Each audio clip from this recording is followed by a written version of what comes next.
बिहार में होने वाले दाखिल खारिज के बारे में बताने जा रहे हैं कि हमारे बिहार में कैसे दाखिल खारिज ऑनलाइन होता है। आप मोबाइल से या लैपटॉप से भी कर सकते हैं। आप वीडियो को ध्यान से देखिए। तो सबसे पहले आपको क्या करना है कि गूगल क्रोम में जाने के बाद आप सर्च करेंगे लैंड रिकॉर्ड बिहार। यहाँ पे सर्च करने के बाद आपको आ जाना है इस वाले वेबसाइट पे। ये ध्यान से देखिए, लिखा हुआ है biharbhumi.bihar.gov.in। इस वेबसाइट पे जाने के बाद आपका जो नेक्स्ट पेज है वो ये वाला पेज मिलेगा, है ना। तो यहाँ पे आने के बाद आपको अगर ऑनलाइन करना है तो आप ऑनलाइन करने के लिए यहाँ पे क्लिक करेंगे। ठीक है, पहले हम ऑनलाइन बता रहे हैं तो ऑनलाइन के बारे में बात करेंगे हम लोग। ऑनलाइन करने के लिए ऑनलाइन दाखिल खारिज पर आप लोग क्लिक कीजिएगा। ये क्लिक करने के बाद आपको चले जाना है ये वाले साइट पर। वहाँ से इसके बाद आपको इस साइट पर रिडायरेक्ट किया जाएगा। यहाँ से 2 ऑप्शन मिलेगा, सिटीजन और ऑपरेटर का, और इस तरह से मिलेगा। तो अगर आप लॉगिन नहीं किए, रजिस्ट्रेशन नहीं किए हैं तो सबसे पहले आप यहाँ से रजिस्ट्रेशन कर लेंगे। रजिस्ट्रेशन करने के लिए आपको करना क्या पड़ेगा, आपको ये वाले ऑप्शन पे क्लिक करना है। दोस्तों एक बात ध्यान से रखिएगा, कोई भी चाहे आप कस्टमर का करें खुद कर रहे हैं, रजिस्ट्रेशन यानी कि उनके मोबाइल नंबर और ईमेल से ही रजिस्ट्रेशन कीजिएगा, है ना। तो इसके जस्ट बाद आपको रजिस्ट्रेशन के बाद आपको ये वाला पेज खुलेगा। यूजर रजिस्ट्रेशन का फॉर्म यहाँ पे मिलेगा आपको। यहाँ पे नाम डाल देना, पूरा नाम, मोबाइल नंबर डाल देना, ईमेल आईडी डाल देना, और एक पासवर्ड खुद से बना लेना है, जैसे kumar123 जैसे जो भी हो पासवर्ड बना लीजिएगा। और सेम दोनों तरफ ये एड्रेस डाल के कैप्चा डाल के यहाँ पे रजिस्टर नाउ पे आपको क्या करना है, क्लिक कर देना है। ये रजिस्टर नाउ पे क्लिक करने के बाद फिर से आपको इसी वाले पेज पे आना है। होम पेज पे आने के बाद आपको फिर से मिलेगा ऑनलाइन दाखिल खारिज आवेदन के लिए। यहाँ से आपको फिर से आवेदन करना है। ये करने के बाद आपको कुछ इस तरह से पेज खुलेगा। ऑनलाइन दाखिल खारिज करने के बाद ये वाला पेज के बाद यहाँ पे फिर आना है, और इसके जस्ट बाद आपको यही वाला पेज खुलेगा। यहाँ पे जिस मोबाइल नंबर से आप रजिस्ट्रेशन की तो वो सिर्फ मोबाइल नंबर डालना है, और ये कैप्चा कोड डालने के बाद आपके नंबर पे एक OTP चला जाएगा, है ना। ये जो OTP है यहाँ पे जो 9717 OTP का ID है, इसके बाद इसका OTP 6 अंक का होगा, उसका जस्ट नीचे लिखा रहेगा मोबाइल के मैसेज में। OTP डालने के बाद आपके पास फिर ये वाला पेज खुलेगा, है ना। ये वाला पेज जैसे ही ऑन होगा, यहाँ से आपको क्या करना है, सिंपली अपना रजिस्ट्रेशन ID को देख लेना है किस टाइप से है। इसके बाद यहाँ से आपको जिला सेलेक्ट करना है, और यहाँ से अंचल कौन सा प्रखंड में पड़ता है, और यहाँ पे फिर आपको क्लिक करना है नया दाखिल खारिज आवेदन करने के लिए। ये करने के बाद फिर से आपका नेक्स्ट पेज आ जाएगा, ये वाला पेज। यहाँ पे आने के बाद देख लीजिए फॉर्म 1 2 3 4 5 6, है ना। 6 स्टेप में ये फॉर्म आपको यहाँ से भरना है। यहाँ पे आने के बाद एप्लीकेशन डिटेल आपको डालना है। स्टूडेंट जैसे आवेदनकर्ता के आवेदन करने वाले आवेदक के प्रकार, यानी कि कौन से प्रकार, यानी कि आवेदक जिसके नाम से ज़मीन है उनका आवेदन खुद करना, तो यहाँ पे आप स्वयं सेलेक्ट करेंगे। यहाँ पे ऑप्शन है स्वयं का। इसके बाद उनका पूरा नाम मिला लीजिएगा, उनके पति या पिता का नाम मिला लेना है, और उसके बीच क्या हस्बैंड है, यानी कि जो आवेदक करता है इनके बीच क्या रिलेशन इसका है, पिता है कि बेटा है या पति है, जो भी है यहाँ पे आप लोग रजिस्ट्रेशन बना दीजिएगा।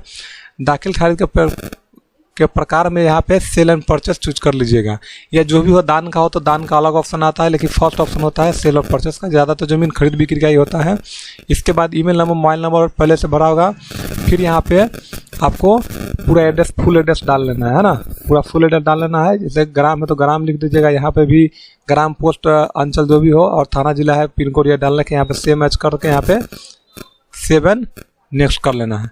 सेव एंड नेक्स्ट करने के बाद फिर से आपको ये वाला पेज खुलेगा डॉक्यूमेंट डिटेल में। फिर डॉक्यूमेंट डिटेल में क्या करना है सो देख लीजिए। दोस्तों एक बात हम आपको बता दे रहे हैं कि डॉक्यूमेंट डिटेल या एप्लीकेशन डिटेल कहाँ मिलेगा आपको, दाखिल खारिज में हम आपको दिखा दे रहे हैं। ये देख लीजिए, ये हो गया आपका एप्लीकेशन डिटेल। जैसे अभी हम जो खरीद करता है, जिसने ज़मीन लिया है, उनका डिटेल देखिए तो यहाँ है ना। इस वाले पेज पर आता है जो यहाँ पे ज़मीन खरीदा गया, उनका डिटेल ये वाला है। उनका डिटेल जो खरीदार का नाम है, जो नाम जो मोकिर लिखा हुआ है, खरीदार उनके पिता का नाम या पति का नाम या उनका एड्रेस वगैरह या इनका आधार नंबर, मोबाइल नंबर यहाँ पे दिया रहा है। तो ये डिटेल आपको डालना है ज़मीन लेने वाले को, है ना। जो वायर डिटेल से बोला था, जो खरीदार है उसका डिटेल ये वाला पेज होता है।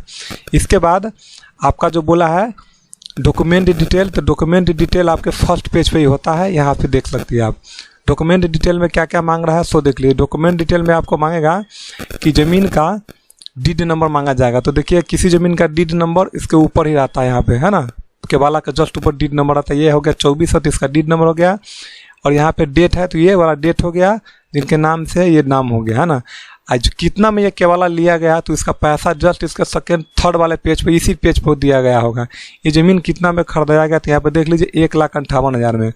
तो सेम इसी तरह से हम लोगों को क्या करना है, सेम इसी तरह से हमको यहाँ पे डाल देना है। तो आप देख लीजिए डॉक्यूमेंट डिटेल का मतलब डीड नंबर है, और डीड नंबर कब का हुआ है तो डेट और पैसा अमाउंट। हाँ, एक नया चीज़ ऐड किया गया है कि अगर 90 दिन के बाद अगर आप दाखिल खारिज करते हैं तो किस कारण से आपने दाखिल खारिज अभी तक नहीं करा है, तो उसका एक छोटा सा कारण आपको यहाँ पर लिख देना। जैसे मैं अभी से पढ़ लीजिएगा, तो ये छोटा सा डिटेल आपको है डाल के फिर से यहाँ पे 7 नेक्स्ट कर देना है।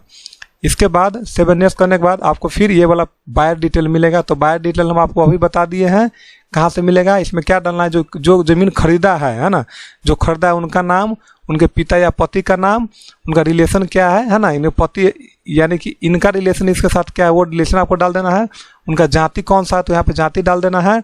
जेंडर कौन सा, महिला के पुरुष लेने वाला वो डाल देना है। उनका मोबाइल नंबर डाल देना है, एड्रेस डाल देना है। हाँ, इनका यानी कि जो लेने वाला का नाम यहाँ पे, इसका आधार कार्ड आपको यहाँ पे मेंशन कर देना है।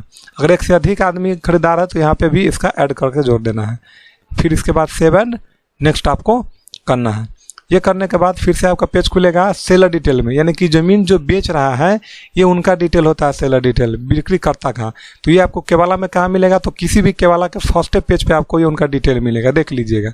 हाँ ना, यहाँ पे यही होता है बिक्रीकर्ता। यहाँ पे नाम मोकिर लिखा हुआ है, तो ये वाला जो पहला होता है नाम ये उन्हीं का होता है जो बेच रहा है, जैसे उनका नामने वाला है जो ज़मीन बेचा है उनका नाम यहाँ डाल देंगे। उनके पिता का नाम फिर वही है जैसे है, कास्ट है डाल देंगे, पुरुष महिला उनका नाम। इनका आधार कार्ड नहीं मांगा जाता है तो नहीं देना है, और इनका मोबाइल नंबर और एड्रेस वगैरह जो भी हो ग्राम पंचायत जो लिख दीजिएगा। फिर इसके बाद 7 नेक्स्ट करके फिर से हमें प्लॉट डिटेल के पास चला जाना है। प्लॉट डिटेल में क्या करना है सोच समझ लीजिए। देखिए दोस्तों, यहाँ पे एक समझने वाली बात ये होता है कि जो हल्का जो होता है ना, हल्का ग्राम पंचायत को बोला जाता है।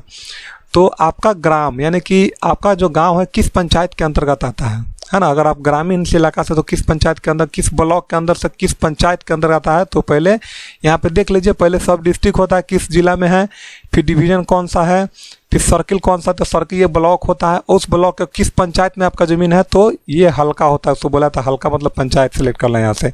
इसके बाद थाना आता है ना, थाना नंबर यानी कि जो रिवेन्यू यानी कि जो ज़मीन आपका किस गांव में पड़ता है, यानी किस गांव में पड़ता है, इसी को थाना नंबर बोला जाता है। तो आप जैसे आप अपना हल्का सेलेक्ट कीजिएगा तो आपका ये गांव का नाम आ जाएगा। ये मिलेगा कहाँ, सो देख लीजिए, ये आपको किसी भी ज़मीन के यहाँ भी आपको है, जैसे मौजा कमलदा है तो मौजा लिखा हुआ है, खाता है, खेसरा है, ज़मीन का डिसमिल कितना है, और दिशा में कौन सा डायरेक्शन में किसका ज़मीन यानी कि चौहद्दी ज़मीन का क्या, ये सारा डिटेल आपको मिलेगा। तो करना कुछ नहीं है, यहाँ पे आपको सिर्फ क्या करना है, आपका पंचायत सेलेक्ट कर लेना है। पंचायत के बाद यहाँ पे किस गांव में है देख लीजिए, गांव का नाम और ब्रैकेट में उसका थाना नंबर भी लिखा रहता है, ठीक है। इसके बाद ज़मीन का जो खाता नंबर होता है वो तो आप बता ही दिया है कहाँ पे मिलेगा आपको, खाता नंबर है तो यही वाला खाता नंबर देख लीजिए, ये वाला खाता नंबर, ये खेसरा है और ये डिसमिल है कितना ज़मीन है आपका है। तो इसलिए ये इसके बाद खाता डाल के, खेसरा डाल के और 01 देखिए यहाँ पे आप 0 डाल दीजिएगा। अगर ज़मीन 100 डिसमिल से कम है, किसी का ज़मीन अगर 100 डिसमिल से कम है तो यहाँ पे आपको 0 डाल के, और डिसमिल जितना 10, 15, 20, 50, 45, 95, 99 हो तो यहाँ पे वो संख्या डाल कर देना है। क्योंकि यहाँ पे एक अगर किसी का ज़मीन 102 डिसमिल है ना, और किसी का ज़मीन 102 डिसमिल है तो अब यहाँ पे आप 1 लिखिएगा और यहाँ पे 2 लिखिएगा, है ना, या तो ये दशमलव में करके 1.2 डिसमिल आ जाएगा, ठीक है। तो अगर 100 डिसमिल से नीचे का ज़मीन है तो सिर्फ यहाँ पे 0 डालना है, और उसके बाद जो भी डिसमिल है 4.5, 3.5, 5.5, 8.5 जो भी है यहाँ पे आप डाल देना। और चौहद्दी है, उत्तर में कौन है, दक्षिण में कौन है, पूर्व में कौन है, पश्चिम में कौन है, ये डाल देना है। अगर 1 से अधिक ज़मीन है तो यहाँ पे ऐड कर ले, और इसके बाद यहाँ से 7 नेक्स्ट कर देंगे। वीडियो को थोड़ा स्थिर से देखिएगा समझ में आ जाएगा। इसके बाद ये सबमिट करने के बाद 7 नेक्स्ट करने के बाद यहाँ पे एक पेज खुलेगा, यानी कि जो भी आप PDF वगैरह बनाए होइएगा, यानी कि जो ज़मीन का जो फाइल होता है वो जो भी ज़मीन का आपका फाइल होगा, यहाँ पे आप देख लीजिए, हम आपको एक चीज़ और दिखा दे रहे हैं। हमने क्या किया, टोटल डॉक्यूमेंट को स्कैन कर लिया। स्कैन करने के बाद सिंपल क्या कीजिएगा, यहाँ से हम PDF करेंगे। किसी भी कंप्यूटर में एक बार क्लिक कीजिएगा प्रिंट पे, यहाँ पे प्रिंट का ऑप्शन है। प्रिंट के ऑप्शन पे जाने के बाद जैसे आपने फाइल को स्कैन कर लिया, फाइल को थोड़ा छोटा कर लीजिएगा, और स्कैन करने के बाद यहाँ पे माइक्रोसॉफ्ट ऑफिस में आपको PDF का ऑप्शन डायरेक्ट देगा, है ना। तो यहाँ पे माइक्रोसॉफ्ट ऑफिस में जाना है, PDF को सिलेक्ट करना है। यहाँ से जैसे ही प्रिंट कीजिएगा आप तो आपका PDF एक क्लिक में आपका बनकर तैयार हो जाएगा। और जहाँ भी आपको PDF को सेव करना है, जैसे मान लीजिए इस PDF को हम वीडियो वाले फाइल में सेव कर रहे हैं, PDF का कुछ भी नाम दे रहा है, मान लीजिए 2400 है तो 2400 इसका नाम डाल दिए, ठीक है। तो ये PDF मेरा बन के रेडी हो गया। तो जो भी PDF होगा आपको फिर से PDF को क्या करना, जैसे ये PDF मेरा बन गया, यहाँ पे देख लीजिए ये PDF यहाँ पे आ गया होगा 2400 है ना। तो इस PDF को यहाँ से जैसे हम सेलेक्ट कर PDF सेलेक्ट करके ध्यान रखना कि PDF आपको 2 MB से नीचे होना चाहिए, यानी कि 2048 KB से नीचे, यानी 2000 KB से नीचे का PDF होना चाहिए। उसके बाद PDF को सिलेक्ट करके कैप्चा फिल करेंगे और कैप्चा फिल करने के बाद अपलोड डॉक्यूमेंट पर क्लिक करेंगे। अपलोड डॉक्यूमेंट पर जैसे ही क्लिक कीजिएगा तो आपके नंबर पे एक OTP जाएगा, उसको वेरीफाई कीजिएगा तो फिर ये वाला पेज खुलेगा। यहाँ पे आपको प्रीव्यू का पेज है, यहाँ से आपको मिला लेना है कि आपने जो भी डिटेल भरा है वो सही है या गलत है। अगर कहीं दिक्कत है तो आप उसे फिर से सुधार इसी टाइम कर सकते हैं। इसके बाद अगर कोई सब कुछ सही होगा ध्यान से भरिएगा। इसके बाद क्या करना है ना कि यहाँ पे गेट OTP पर क्लिक करना है आपको। गेट OTP देखिए दोस्तों, हम ये नहीं कर पाएंगे क्योंकि हमें ये फॉर्म सिर्फ वीडियो बनाने के लिए बनाए थे, ये फाइनल सबमिट इसमें नहीं हम लेंगे। तो गेट OTP पर क्लिक करने के बाद आपका फिर से एक SMS आएगा और वो OTP गिरा प्रीव्यू सबमिट, वो OTP यहाँ पे वेरीफाई जैसे टिपिएगा तो आपको OTP जाएगा, OTP फिर टिप देना है और इसके बाद यहाँ पे सबमिट का ऑप्शन का सबमिट कर दीजिएगा तो आपके पेज की ये क्या करेगा, रिसीविंग आपको यहाँ पे प्रिंट निकल जाएगा, आपके नंबर पर मैसेज चला जाएगा। तो दोस्तों अगर किसी तरह का समझ में नहीं आता हो तो फिर से कमेंट कीजिएगा, हम कोशिश करेंगे कि और अच्छा से समझाएं। और वीडियो ज़्यादा लंबा हो जाएगा इसीलिए वीडियो को यहीं पर रोक दे रहे हैं। और किसी तरह का कठिनाई होगा तो आप इससे ज़रूर हमें मैसेज कीजिएगा।